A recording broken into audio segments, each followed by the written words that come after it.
সংবাদ প্রবাহ বার্তা সদা সত্যতা ও নিরপেক্ষতার সাথে চলে।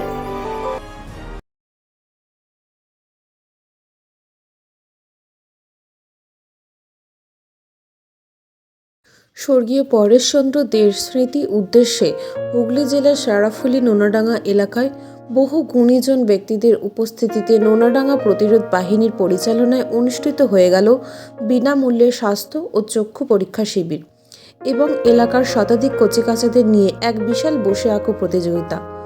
এই অনুষ্ঠানকে ঘিরে এলাকার মানুষের উৎসাহ উদ্দীপনা ছিল চোখে পড়ার মতো।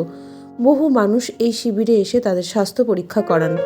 এই প্রতিরোধ বাহিনীর সদস্য চন্দন কুমার দে জানান, এই কর্মসূচি এবছর ৪র্থ বর্ষে পদার্পণ করল।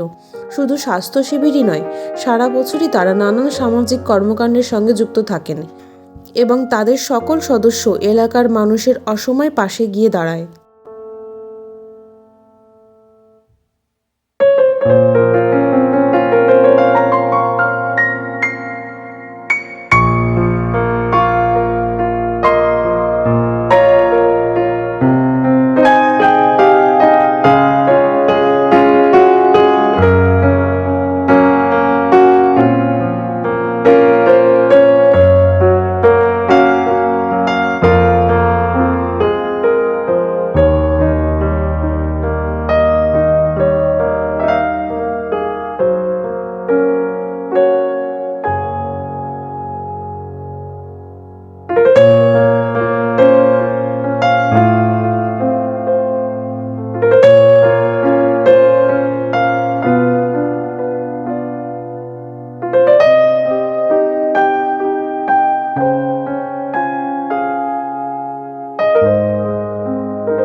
আজকে মূলত প্রোগ্রাম হয়েছিল বসে আঁকো প্রতিযোগিতা, তৎস চক্ষু পরীক্ষা শিবির ও স্বাস্থ্য পরীক্ষা শিবির।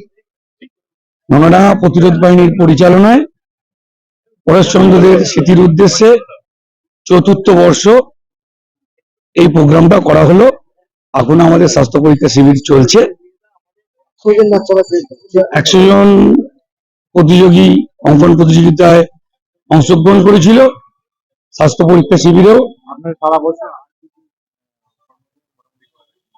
23শে জানুয়ারি, 26শে জানুয়ারি, 15ই আগস্ট এবং এছাড়াও দুস্থ ছেলে মেয়েদেরকে খাতাপত্র দান করা, ঠিক আছে।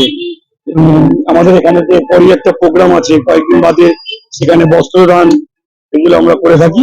সারা বছর মানুষের পাশে সহযোগিতার হাত বাড়িয়ে দিই। কোনো মানুষের হঠাৎ কোনো প্রয়োজন হলে প্রতিরোধ বাহিনী সবসময় তাদের পাশে থাকে। রাত বিরিতে কোনো প্রয়োজন হলে ডাক্তার ডাকা, হসপিটালাইজ করা, এগুলোর জন্য আমরা সবসময় আমাদের যারা সেক্রেটারি আছে, শঙ্কর চ্যাটার্জি, চিত্তরঞ্জন ভট্টাচার্য, প্রেসিডেন্ট অজয় প্রতাপ সিং এবং এই পাড়ার সমস্ত অধিবাসী বৃন্দ, দোকানদার, সবাই মিলে বিভিন্নভাবে প্রতিটা মানুষের পাশে থেকে সারা বছর সাহায্যের হাত বাড়িয়ে দেয়।